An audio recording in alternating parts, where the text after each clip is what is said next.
नहमदुहु व नुसल्ली अला रसूलिहिल करीम अम्मा बाद फ़ाऊज़ु बिल्लाहि मिनश्शैतानिर्रजीम बिस्मिल्लाहिर्रहमानिर्रहीम अल्हम्दुलिल्लाहि रब्बिल आलमीन।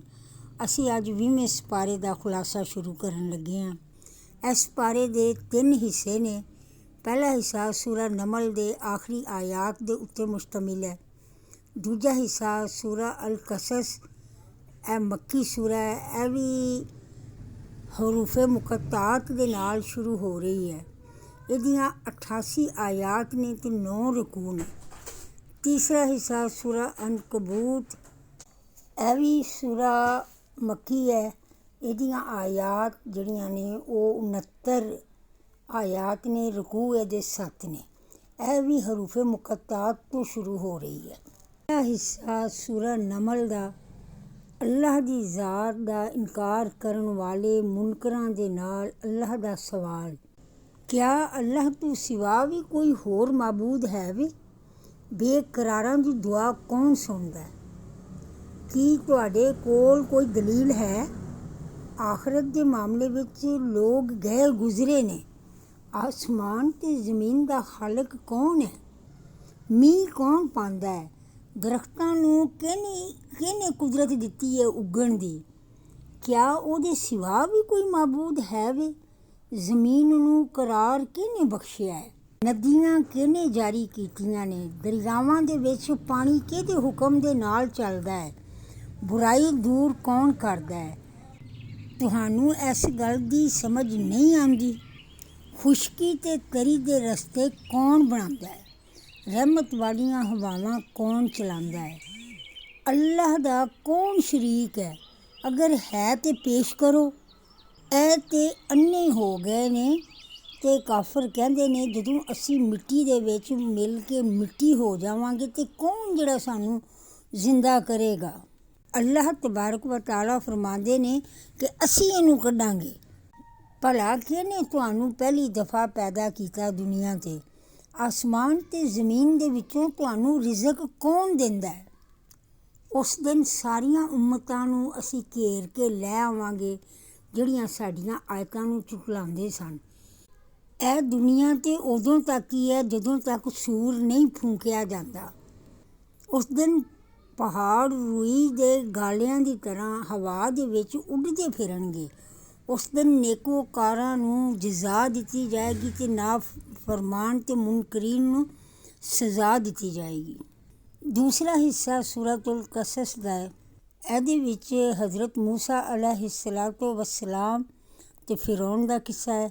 ਮੂਸਾ अलैहिस्सलातो वस्सलाम ਤੇ ਕਾਰੂਨ ਦਾ ਕਿੱਸਾ ਹੈ। ਇਹ ਵੀ ਤਵਾ ਸੀਨ ਮੀਮ ਤੋਂ ਸ਼ੁਰੂ ਹੋ ਰਹੀ ਹੈ, ਹਰੂਫੇ ਮੁਕੱਤਾਤ ਤੋਂ, ਜਿਹੜੇ ਕਿ ਇਸਰਾਰੇ ਇਲਾਹੀਆ ਨੇ।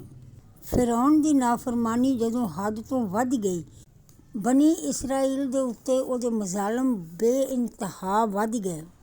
ਦਰਬਾਰ ਦੇ ਨਜੂਮੀਆਂ ਨੇ ਜਦੋਂ ਫਿਰੌਨ ਨੂੰ ਦੱਸਿਆ ਕਿ ਬਨੀ ਇਸਰਾਈਲ ਦੇ ਵਿੱਚ ਇੱਕ ਐਸਾ ਬੱਚਾ ਪੈਦਾ ਹੋਏਗਾ ਜਿਹੜਾ ਤੇਰੀ ਸਲਤਨਤ ਜਿਹੜੀ ਹੈ ਉਹਦੇ ਜ਼ਿਵਾਲ ਦਾ, ਉਹਨੂੰ ਖ਼ਤਮ ਕਰਨ ਦਾ ਬਾਇਸ ਬਣੇਗਾ, ਤੇ ਫਿਰੌਨ ਨੇ ਬਨੀ ਇਸਰਾਈਲ ਦੇ ਪੈਦਾ ਹੋਣ ਵਾਲੇ ਹਰ ਮੁੰਡੇ ਨੂੰ ਕਤਲ ਕਰਾਉਣਾ ਸ਼ੁਰੂ ਕਰ ਦਿੱਤਾ ਤੇ ਕੁੜੀਆਂ ਨੂੰ ਜ਼ਿੰਦਾ ਛੱਡ ਦਿੰਦਾ ਸੀ। ਅੱਲਾਹ ਤਬਾਰਕ व ਤਆਲਾ ਦੀ ਹਿਕਮਤ ਦੇ ਨਾਲ ਹਜ਼ਰਤ ਮੂਸਾ अलैहिस्सलातो वस्सलाम ਬਨੀ ਇਸਰਾਈਲ ਵਿੱਚ ਹੀ ਪੈਦਾ ਹੋਏ ਔਰ ਅੱਲਾਹ ਤਾਲਾ ਨੇ ਉਹਨਾਂ ਦੀ ਵਾਲਦਾ ਨੂੰ ਵਹੀ ਕੀਤੀ ਕਿ ਤੁਸੀਂ ਆਪਣੇ ਬੱਚੇ ਨੂੰ ਇੱਕ ਸੰਦੂਕ ਵਿੱਚ ਪਾ ਕੇ ਦਰਿਆ ਦੇ ਵਿੱਚ ਰੋੜ ਦਿਓ। ਉਹ ਸੰਦੂਕ ਫਿਰੌਨ ਦੇ ਮਹਿਲ ਤੱਕ ਪਹੁੰਚ ਗਿਆ ਤੇ ਹਜ਼ਰਤ ਬੀਬੀ ਸਾਰਾ अलैहिस्सलातो वस्सलाम ਨੇ, ਜਿਹੜੀਆਂ ਕਿ ਫਿਰੌਨ ਦੀ ਬੀਵੀ ਸਨ, ਉਹਨਾਂ ਨੇ ਆਪ ਨੂੰ ਪਾਲਿਆ। ਇਸ ਤਰ੍ਹਾਂ ਹਜ਼ਰਤ ਮੂਸਾ अलैहिस्सलातो वस्सलाम ਫਿਰੌਨ ਦੇ ਮਹਿਲ ਵਿੱਚ ਪਰਵਰਿਸ਼ ਪਾਏ।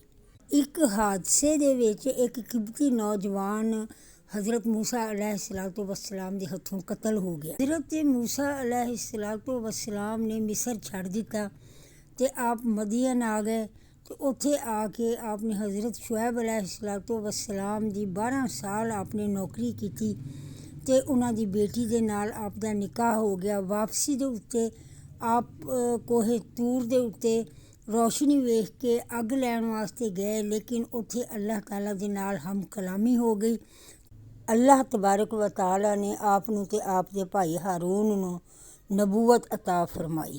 ਫਿਰ ਅੱਲਾਹ ਤਾਲਾ ਨੇ ਉਹਨਾਂ ਦੇ ਜ਼ਿੰਮੇ ਲਗਾਇਆ ਕਿ ਉਹ ਫਿਰੌਨ ਨੂੰ ਜਾ ਕੇ ਤਬਲੀਗ ਕਰਨ ਅਤੇ ਉਹਨੂੰ ਹਿਦਾਇਤ ਦਾ ਰਸਤਾ ਦਿਖਾਉਣ, ਜਿਹੜਾ ਕਿ ਉਹਨੇ ਮੰਨਣ ਤੋਂ ਇਨਕਾਰ ਕਰ ਦਿੱਤਾ। ਅਤੇ ਇਸ ਤਰ੍ਹਾਂ ਫਿਰ ਆਪ ਨੇ ਜਾਦੂਗਰਾਂ ਦੇ ਨਾਲ ਆਪ ਦਾ ਮੁਕਾਬਲਾ ਹੋਇਆ ਅਤੇ ਅੱਲਾਹ ਤਾਲਾ ਨੇ ਆਪ ਨੂੰ ਫਤਹ ਦਿੱਤੀ ਆਪ ਦੇ ਮੋਜਜ਼ੇ ਦੇ ਨਾਲ। ਅਤੇ ਉਸ ਤੋਂ ਬਾਅਦ ਫਿਰ ਹਜ਼ਰਤ ਮੂਸਾ अलैहिस्सलातु वस्सलाम ਆਪਣੀ ਕੌਮ ਨੂੰ ਮਿਸਰ ਤੋਂ ਲੈ ਕੇ ਬਾਹਰ ਨਿਕਲਣ ਵਿੱਚ ਕਾਮਯਾਬ ਹੋ ਗਏ ਅਤੇ ਫਿਰੌਨ ਸਮੁੰਦਰ ਦੇ ਵਿੱਚ ਆਪਣੇ ਸਿਪਾਹ ਸਮੇਤ ਆਪਣੇ ਫੌਜੀਆਂ ਸਮੇਤ ਗਰਕ ਹੋ ਗਿਆ। ਇਸ ਤੋਂ ਅੱਗੇ ਅਹਿਲੇ ਮੱਕਾ ਨੂੰ ਤੰਬੀਹ ਕੀਤੀ ਗਈ, ਕਾਫਰਾਂ ਨੂੰ ਅੱਲਾਹ ਤਾਲਾ ਦੀ ਤਰਫੋਂ ਤੇ ਈਮਾਨ ਲਿਆਉਣ ਵਾਲਿਆਂ ਨੂੰ ਬਿਸ਼ਾਰਤ ਦਿੱਤੀ ਗਈ। ਮੁਸ਼ਰਿਕੀਨ ਦੀ ਜਹਾਲਤਾਂ ਦਾ ਜ਼ਿਕਰ ਹੈ।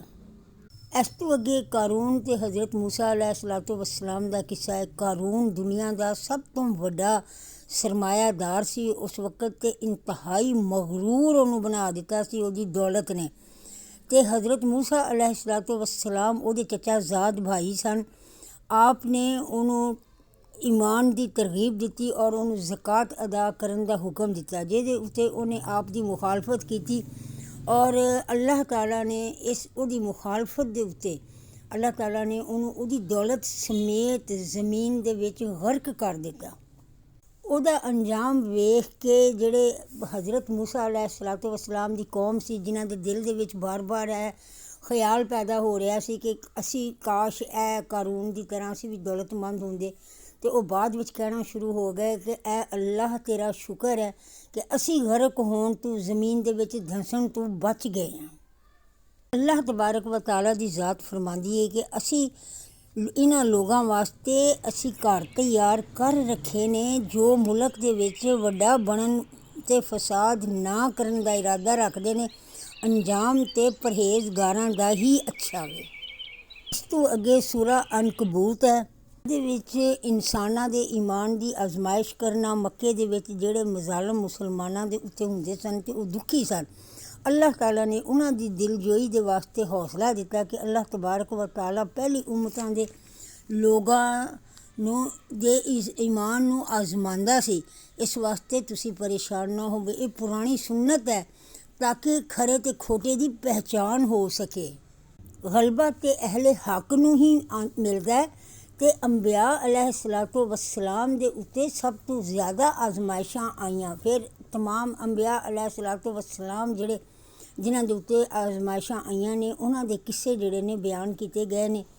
ਅਤੇ ਫਿਰ ਮੱਕੜੀ ਦੇ ਘਰ ਦੇ ਨਾਲ ਮੁਸ਼ਰਿਕੀਨ ਜਿਹੜੇ ਨੇ ਉਹਨਾਂ ਦੇ ਜਿਹੜੇ ਬੁੱਤ ਸਨ, ਉਹਨਾਂ ਨੂੰ ਮੱਕੜੀ ਦੇ ਜਾਲੇ ਦੇ ਨਾਲ ਉਹਨਾਂ ਦੇ ਘਰਾਂ ਨੂੰ ਤਸ਼ਬੀਹ ਦਿੱਤੀ ਗਈ ਹੈ।